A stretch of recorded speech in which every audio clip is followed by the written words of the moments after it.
अरे नहीं, आदरणीय सभापति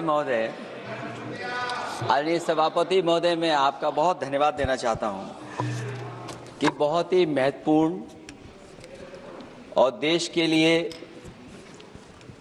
और बड़ी आबादी के लिए भारतीय जनता पार्टी की सरकार में एक और बिल आया है।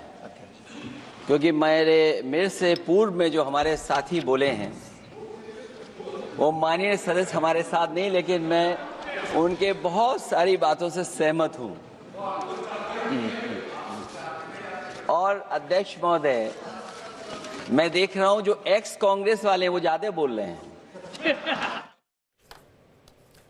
तो आपने देखा किस तरीके से सदन जो है वो, संसद जो है वो हंगामेदार यहां पर नजर आया। और रविशंकर प्रसाद ने जिस तरीके से बताया कि कैसे मुतवल्ली को मैनेज जो है उसको मैनेज वो करा जाता था, अब उस पर नकेल कसी जा रही है। तो इसको लेकर ये विरोध प्रदर्शन है। अब वो दिन लद गए जब आप वीटो लगाते थे, तो रविशंकर प्रसाद जी की तरफ से कहा गया था। और अखिलेश यादव भी आ गए हैं, वो बोलना उन्होंने आरंभ यहां पर कर दिया है। लेकिन अब ये देखिए, ये तस्वीर बार बार हम आपको इसलिए दिखा रहे हैं ताकि आप समझें कि भाई मुस्लिम महिलाएं साथ में हैं, गरीब मुसलमान जो है वो साथ में हैं। वो चाहता है कि वक्फ में जो संशोधन हो रहा है वो बिल जो है लोकसभा में पास हो जाए और उनको उनका हक मिले, जिसका उनको जो है ज़रूरत भी है। क्योंकि जिस तरीके से उनको इग्नोर किया जा रहा था लगातार, अब वो बर्दाश्त नहीं किया जा रहा है। तो धन्यवाद मोदी जी कहते हुए ये तस्वीरें भी देखिए। और इस वक्त कुछ ही देर में देखिए 12 बजे से आरंभ हो गई और अब 8 घंटे का पूरा जो समय सीमा तय की गई है। वहां पर रविशंकर प्रसाद जी ने भी बोला, अखिलेश यादव भी अब बोल रहे हैं,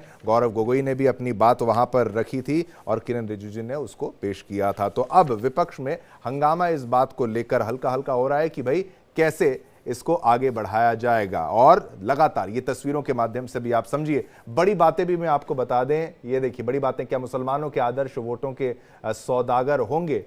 वक्फ में जो आरोप है वो मुख्य तौर पर यही आरोप लगा है कि भाई जो कुछ चंद जो मजहब के ठेकेदार हैं उन्होंने ज़मीनों पर अपना आधिपत्य बनाया हुआ है, एक तरीके का कब्जा रखा हुआ है, उसी में बदलाव लाने का ये प्रयास है। तो आज वो दिन है, काफ़ी लंबे समय से इसका इंतज़ार किया जा रहा था। कितनी ही जेपीसी में कितनी ही बैठकें वहाँ पर हुई थी, लाखों ईमेल्स को वहाँ पर ट्रैक किया गया था, लेकिन विपक्ष हर बार की तरह, और ये देखिए सेलिब्रेशन करते हुए, जश्न मनाते हुए भी तस्वीरें हैं, लोग नाच रहे हैं। और ये नाचने वाले भी देखिए मुस्लिम समुदाय से भी लोग यहाँ पर आपको नजर आएंगे। गरीब मुसलमानों की बात कही गई है, पाशमानदा मुसलमानों की बात यहाँ पर कही गई है। और ये ग्राफिक्स के माध्यम से भी आप जानिए, ये 3 गैर मुस्लिम सदस्य भी यहाँ पर होंगे, वक्फ बोर्ड में 10 मुस्लिम सदस्य, और वो तमाम चीज़ें, महिलाओं को यहाँ पर शामिल करना, उनको इंक्लूड करना एक सराहनीय पहल के रूप में देखा जा रहा है। तो किरण रिजिजू की बातों को मैं एक बार फिर से दोहराते हुए आपके सामने रखूं कि भाई मैं जैसे एक एमपी हूं तो मैं कहीं भी जा सकता हूं, केवल इसको मजहब के आधार पर नहीं देखना चाहिए। देखिए ये मामला जो है ये जमीन से जुड़ा हुआ है, इसको केवल मजहब से जोड़कर, सबसे ज्यादा दुनिया में अगर किसी के पास संपत्ति है तो वो वक्फ के पास। रविशंकर प्रसाद की तरफ से भी आपने ये बात को सुना था। अब चलिए आगे बढ़ते हैं। अब अमित शाह जी क्या कुछ कह रहे हैं आपको लाइव वो सुनाते हैं। अमित शाह जी क्या कुछ कह रहे हैं। नहीं बदल सकता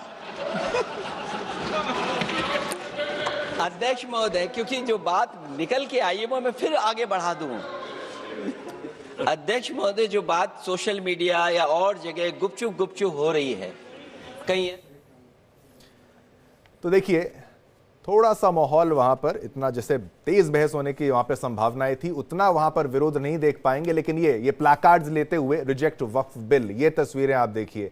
और बीजेपी के वक्ताओं के बारे में भी हम आपको बता रहे हैं, कौन कौन वहां पर मौजूद है, कौन कौन बोलेगा, और लाइन से हर किसी की बारी आएगी। तो देखिए फिर से मैं आपको बता दूं, किरण रिजिजू की तरफ से भी जो बातें कही गई थी कि 14,000 से ज्यादा लिटिगेशंस वहां पर हैं, उसका हमें निवारण करना है, उससे हमें निजात जो लोगों को दिलाना है, अदालत का रास्ता जो है वो खुला है, और कुछ लाभ भी जो है वक्फ बोर्ड तक को लाभ की बात भी कही गई थी। एनुअल कंट्रीब्यूशन को 7 से 5% यहां पर कर दिया गया है। और साथ ही साथ जो सेक्शन 40 था, सेक्शन 40 जो था जिसे ड्रैकोनियन कहा जा रहा था कि भाई किसी भी संपत्ति को वक्फ डिक्लेयर करते थे, तो ये इसी पर नकेल कसने का जो प्रावधान है, इसी का समस्या का समाधान निकालने का ये प्रयास है। जो भाई वक्फ जो संशोधन बिल, ये वक्फ संशोधन अधिनियम जो है लोकसभा में पेश है, चर्चा है, और पूरा इस पे पूरी संभावना है कि ये पास होके ही रहेगा। इस पर ज्यादा सरकार को कोई विरोध देखने को मिलेगा नहीं। विपक्ष जो पुरजोर तरीके से अपना काम करेगा, हर फैसले का विरोध विपक्ष का एक तरीके से तरीका ही है कि उनके पास और कोई ऑप्शन नहीं होता, वो सीधा विरोध ही करते हैं।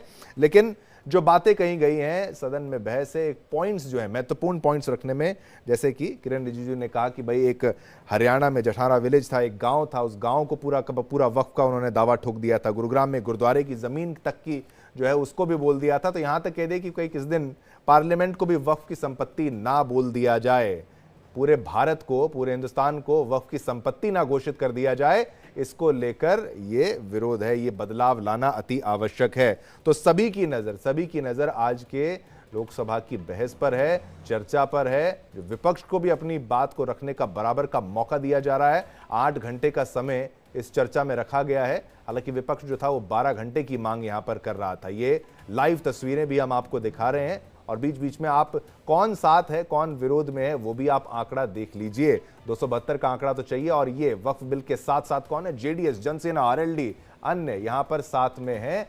बीजेपी तो है ही। और ये आंकड़ा 240 का बीजेपी का, टीडीपी का 16 का, जेडीयू 12, शिवसेना 7 और एलजेपी आर का 5। और ये अब आपको फिर लेकर चलते हैं अखिलेश यादव पर। अखिलेश यादव क्या कुछ कह रहे हैं विपक्ष के तौर पर, वो सुनिए।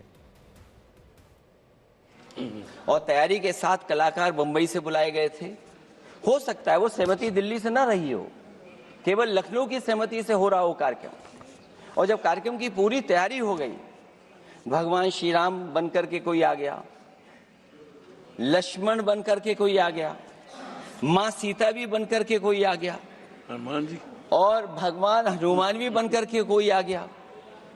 लेकिन जब लखनऊ से वो हेलीकॉप्टर उड़ा और अयोध्या पहुंचा तो सब लोग थे, लेकिन उसमें हनुमान नहीं थे। अध्यक्ष महोदय, मैं भारतीय जनता पार्टी के लोगों से कहूंगा कि जानकारी करिए कि आखिरकार भगवान श्री राम थे, लक्ष्मण थे, सीता थी, लेकिन हनुमान क्यों नहीं थे? हनुमान इसलिए नहीं थे, शायद उनकी जात या धर्म कुछ और था। अध्यक्ष महोदय, ये देश मिली जुली संस्कृति से चला है। कुछ हमने सीखा, कुछ उन्होंने सिखाया। और जो लोग ये कहते हैं कि हम सबको बराबरी का हक देते हैं, अभी कुछ दिन पहले ईद निकली है। अध्यक्ष महोदय, वो परंपरा रही है, न केवल मैं जाता हूं बल्कि कोई दल का नेता ऐसा नहीं न जाता हो उस कार्यक्रम में शामिल होने। भारतीय जनता पार्टी के जो मुख्यमंत्री, उप मुख्यमंत्री, वो भी जाते हैं, उप मुख्यमंत्री, सभी धर्मों के नेता आते हैं। लेकिन पता नहीं इस बार क्या साजिश थी, षड्यंत्र था कि वहां पर कुछ पाबंदी लगी हुई थी।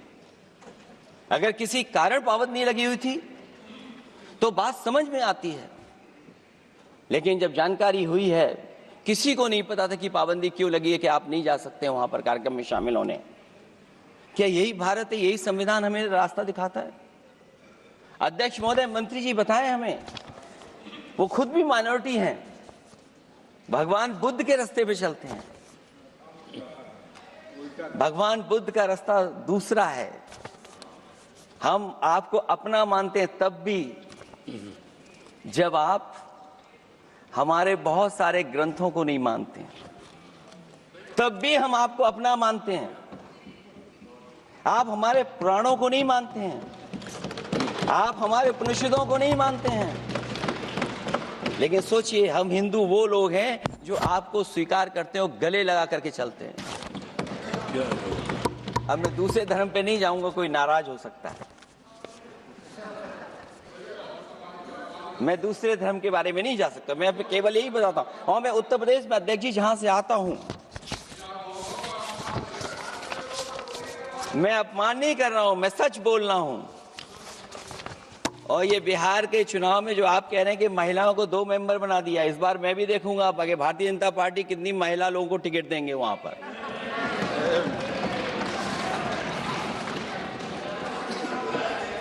अध्यक्ष महोदय, भाजपा जब भी कोई नया बिल लाती है तो वो अपनी नाकामी छुपाती है। भाजपा वाले मुसलमान भाइयों की वक्फ की जमीन चिन्हित करने की बात कर रहे हैं, जिससे महाकुंभ में जो हिंदू मारे गए हैं या खो गए हैं उनको चिन्हित करने की बात पर पर्दा पड़ जाए। अध्यक्ष महोदय, मुझे खुशी इस बात की कि हमारा धर्म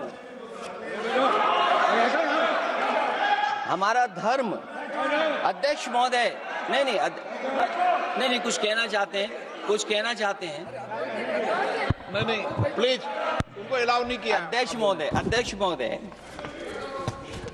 कुंभ में आस्था सबकी है, कोई ऐसा नहीं जिसकी आस्था ना हो। और कुंभ कोई पहली बार नहीं हो रहा था। ये भारतीय जनता पार्टी के लोगों ने ऐसा प्रचार किया कि 144 वर्षों के बाद पहली बार महाकुंभ होने जा रहा है और लोग निकल पड़े। सरकार ने कहा कि हमारी तैयारी 100 करोड़ की है, लेकिन तैयारी 100 करोड़ की भी नहीं थी। जिस तरह लोगों की जान गई है वहां पर, सरकार ने खुद स्वीकार किया अध्यक्ष महोदय के 30 लोगों की जान गई है। आज अध्यक्ष महोदय मैं कहना चाहता हूं कि डिजिटलाइजेशन कर रहे हैं आप कहते टेक्नोलॉजी का हम इस्तेमाल करेंगे, जमीनों को हम मैपिंग कर करके डेटा एंड रिकॉर्ड ठीक करेंगे। अध्यक्ष महोदय ये बताएं कि वो 30 लोग कौन थे, उनके नाम क्या थे जिनकी जान चली गई। न केवल जान जाने वालों की, बल्कि अध्यक्ष महोदय ये सरकार बताए कि जो लगभग 1000 हिंदू खो गए हैं, जो अभी तक नहीं मिले, जो अभी तक नहीं खोज पाए हैं, वो 1000 हिंदू की सूची कहां है? और फिर धर्म कारोबार की बात है, जो ये लोग गोली। अध्यक्ष महोदय, मैं कार सेवक वाली बात इसलिए नहीं छेड़ना चाहता हूं। अध्यक्ष महोदय, ये शायद माननीय सदस्य जानते नहीं कुछ सच्चाई नहीं जानते। अध्यक्ष महोदय, ये संविधान की वजह से, संविधान को बचाने के लिए, हिंदू एकता को बचाने के लिए कुछ फैसले लिए गए, लेकिन एफआईआर हम लोगों पे नहीं लिखी गई थी। एफआईआर उन पे लिखी गई थी जो बेचारे तैयार हो गए थे सुबह, लेकिन पता नहीं कहां से फोन आया था, कहा था कि अब तैयार तो हो गए हो, लेकिन आप शिलान्यास में नहीं आ सकते। बहुत सही। इसलिए बात को इधर से उधर नहीं में ले जाना चाहता। अखिलेश जी, जरा वक्त पे भी आ जाओ। अच्छा, वक्त पे आ रहा हूं। नहीं, वक्त पे अध्यक्ष इसलिए आ रहा हूं क्योंकि वक्त समझने के लिए भारतीय जनता पार्टी की सोच क्या है। और ये अध्यक्ष महोदय जब ये कह रहे हैं कि इससे कारोबार होगा, अध्यक्ष महोदय, धर्म की चीजों से कारोबार नहीं हो सकता। हमारे उत्तर प्रदेश के मुख्यमंत्री जी ने भी कहा कि कारोबार होगा। वो 30 की गिनती में उलझे हुए हैं, जैसे 30 मार खाए वो। उनसे पूछा कि जान कितनी गई, वो 30। उनसे पूछा कि कारोबार कितने का होगा, 30 गुणा 10,000 करोड़। सोचिए, कुंभ हमारा क्या कारोबार की जगह है? और फिर उसका कौन नापेगा, कैसे नालाएगा? और फिर हमारे माननीय मंत्री जी कह रहे हैं कि जमीन, चाहे वो रेलवे की हो, चाहे वो डिफेंस की हो, वो भारत की जमीन है। मैं भी स्वीकार करता हूं। चलिए, यहाँ पर अखिलेश यादव को आप सुन रहे थे, वो हर विषय पर बोलने का प्रयास कर रहे थे, चाहे वो कुंभ की बात